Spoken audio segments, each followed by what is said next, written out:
In our demo today, we'll be going through an application for a family, a single mom, Josephine, and her son, Marvin.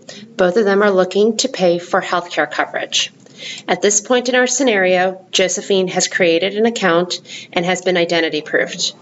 And account holders are identity proofed so that the marketplace can protect a consumer's personal information and privacy. On this first page of the application, we enter in basic information about the family. We ask consumers to include themselves, their spouse, any children they are taking care of, and anyone they will include on their federal tax return. Josephine's information was pre-populated from the account creation process. She enters in information about Marvin.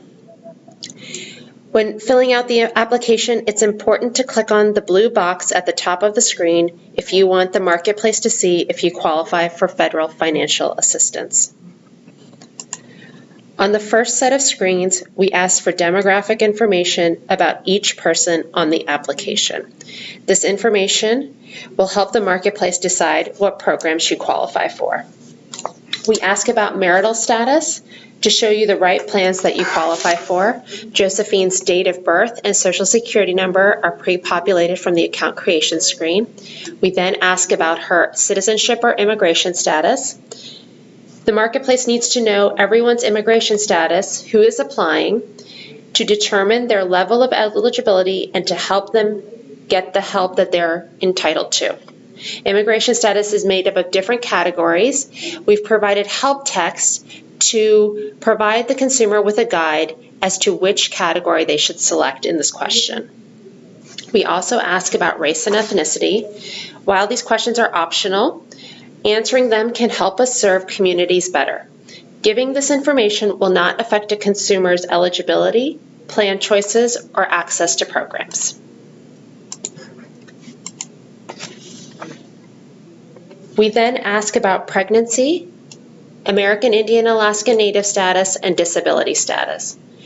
We're going to say if Josephine is not pregnant, American Indians and Alaska Natives recognized by the U.S. government may qualify for special health care cost sharing and special enrollment periods. For our example, Josephine is not an American Indian. We ask about disability questions so that if someone is disabled or blind, they could get additional help through the local departments of social services. In our example, we're going to say that Josephine is not claiming a disability. We ask similar questions for Marvin. We're going to say Marvin is not single. We're going to enter in Marvin's date of birth. And then we ask about his social security number. We ask for social security number for everyone that has one and if they are applying for health care coverage. Providing their social security number can be helpful even if they don't want health care coverage, as it can speed up the application process. If Marvin didn't have a social security number, he could click on I don't have one and then select your reason why he doesn't have a social security number. There are rules in our online application that may allow Marvin to continue with the application process. In our example, Marvin does have a social security number. He answers the same questions about citizenship and immigration status and race and ethnicity, and then gets the same American Indian, Alaskan Native questions, questions about disability, as well as recent medical expenses. We then go on to select the relationships of all the members in the household. The relationships help us learn who's in the household so that we can find a health plan that all the health members can join. One of the requirements of purchasing a health plan through the marketplace is that you have to be a resident of the state of New York. The home address is the mailing address that was indicated in the account creation process. If someone entered in a post office box in the mailing address, they would then change it at this point in the application. People need to have a street address as their home address in this part of the application. For our example, we're going to say that both Josephine and Marvin live at 123 Main Street. After entering in all the demographic information, They will be able to review the information that they've put into the application so far and make any changes. After reviewing the information, they will click on the Marketplace's policies on privacy and information about how the Marketplace will use the information. They are able to download and print this information for their records. The next set of screens asks for information about income. We asked about the tax filing status of everyone on the application for the upcoming tax year. If someone is married and will file jointly, we are asking for them to select who they are filing jointly with. We also ask people to tell us about any dependents who they plan to claim in the upcoming tax year. For people who are not filing taxes, they can still apply for help paying for healthcare coverage through the Marketplace. They would just select on the not filing taxes in the drop-down in the tax status menu. For our example, we're going to say that Josephine is single and that she's claiming Marvin on her taxes. We also want to indicate what Marvin's tax filing status is, as in certain circumstances, dependents also have to file taxes. In our example, Marvin is not filing taxes. Josephine then gets a question asking her if her income on her upcoming tax return will be the same as what she filed last year. In our example, Josephine will say no, as she's not sure, and then go on to give us information about her income. The first type of income Josephine is asked about is income from a job. Josephine will click on the Add Income Source button and enter in employer information such as the employer name, address, city, and state. If Josephine was self-employed, she would click on the Self-Employed button and then enter in information about revenue and expenses for her self-employment. The next screen that Josephine gets is asking whether or not her income is steady or inconsistent. Because she receives a paycheck every month, we're going to say that her income is steady. She receives $2,900 monthly.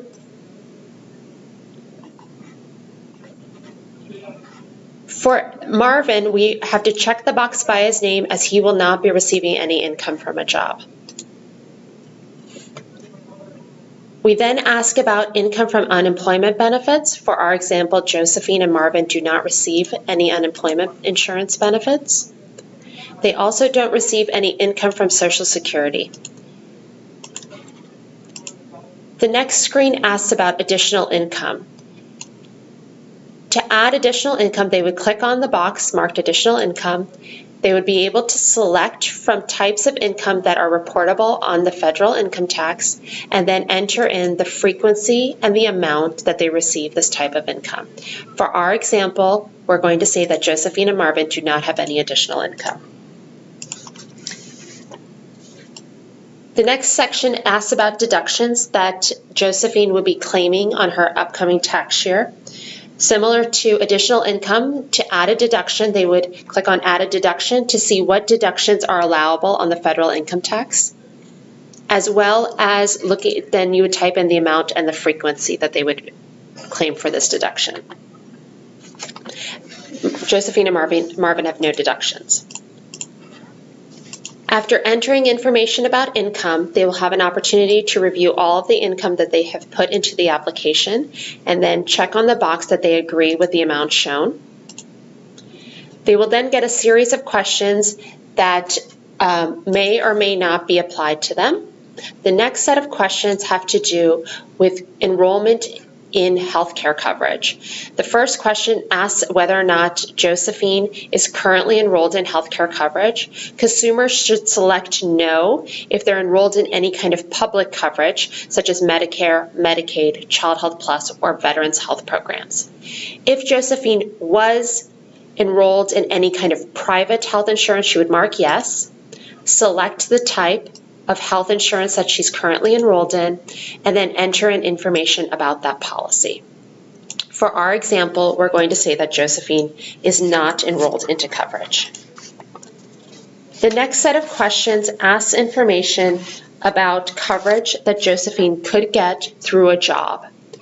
If she said yes, that she could get coverage through her employer, she would click on yes, and then see whether or not she's qualified to enter in the information, and then answer some information about the date that she's qualified, information about the employee and employer, as well as whether or not the coverage is of minimal essential value. Minimum value standard is defined as an employer-sponsored health plan if that meets minimum value standard if the health plan's share of the total allowed benefit costs covered by the plan is no less than 60% of the cost.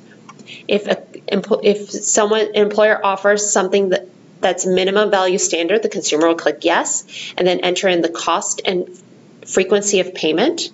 If the consumer does not have this information ready and handy, they can ask their employer or their human resources department for this information. For our example, we're going to say no to this question. Marvin gets a similar set of questions about being enrolled into coverage. We're going to say no to Marvin being enrolled into coverage. And then also asked whether or not Marvin is covered by a public employee plan.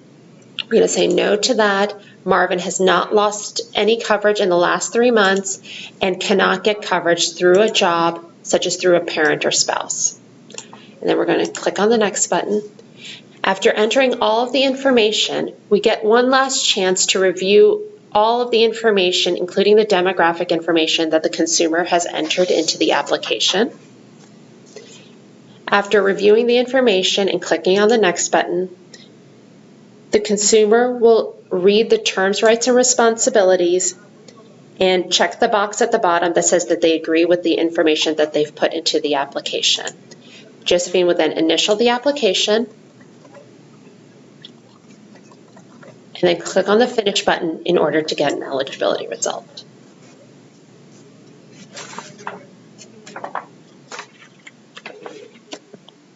The consumer is also able to download and print the terms, rights, and responsibilities, and there's also information about the renewal process for consumers who are receiving financial assistance. This information can be used to renew coverage on an annual basis. We can see that Josephine is eligible for an advanced premium tax credit with a cost-sharing reduction. Her advanced premium tax credit is $144 per month, and her cost-sharing reduction, her maximum out-of-pocket cost would be $4,000 per year. Marvin is eligible for Child Health Plus with a premium of $15 per month. The next step in the process is to select a plan for Marvin and Josephine. In this section, both Josephine and Marvin will be able to pick a plan for themselves, whether they qualify for Medicaid, Child Health Plus, or a plan offered through the marketplace. We're first going to start by picking a plan for Josephine. On this page, you will be able to select a plan for all of the family members listed below. They will be able to select one of the following types of plans for each family member: a medical plan that does not include dental coverage, a medical plan that does include dental coverage for all family members, and a medical plan that includes medical coverage and dental for only children. You're able to sort by the type of plan.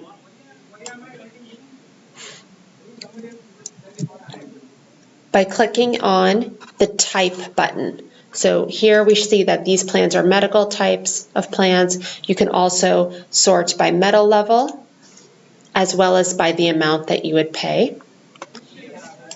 You can also filter these plans if you wanted to see a certain subset of plans.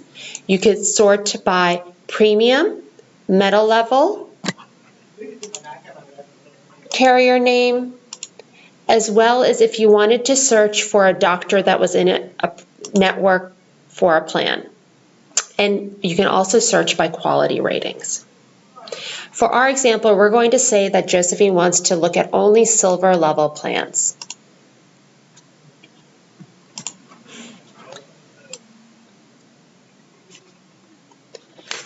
So here are the plans that are available to Josephine that meet her search criteria.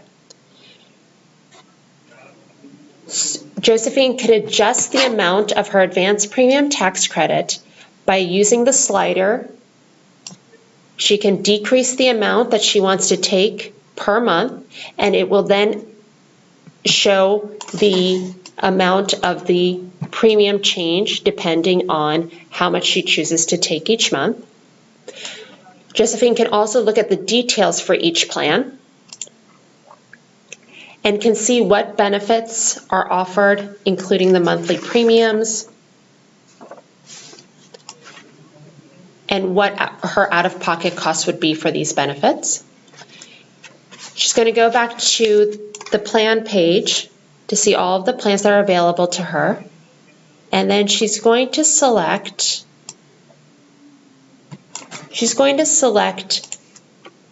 the silver plan. That's $293.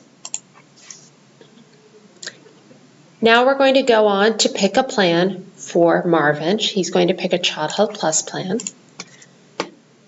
Marvin is able to sort the plans that are available to him by carrier name, doctor or facility, and quality rating. For our example, we're going to say that Marvin is going to choose the CDPHP plan. After selecting plans for everyone in the household, the consumer will then begin the confirmation and checkout process. Josephine has an opportunity to review the plans that she's selected and the amount of her advanced premium tax credit that she has chosen to take for the year. She can decrease the amount that she's taken, and we'll see how her monthly premium would be affected. She also then reads the information about filing taxes for the upcoming tax year and then initials it at the bottom. This consent also informs Josephine that if she has any kind of changes to her income or to her household composition, that she needs to report it to the marketplace. She's then going to confirm and check out. This is the confirmation page that Josephine will see once she has checked out and has selected plans for both herself and Marvin. She gets information about her transaction number, as well as the customer service number of her plan and the health plan website. For Child Health Plus, she gets a transaction ID number and more information on where to pay the first month's premium. Josephine has the opportunity to print this page for her records, and then she is done with the enrollment process. This ends our demonstration, and we look forward to seeing everyone at the marketplace on October 1st. Thank you.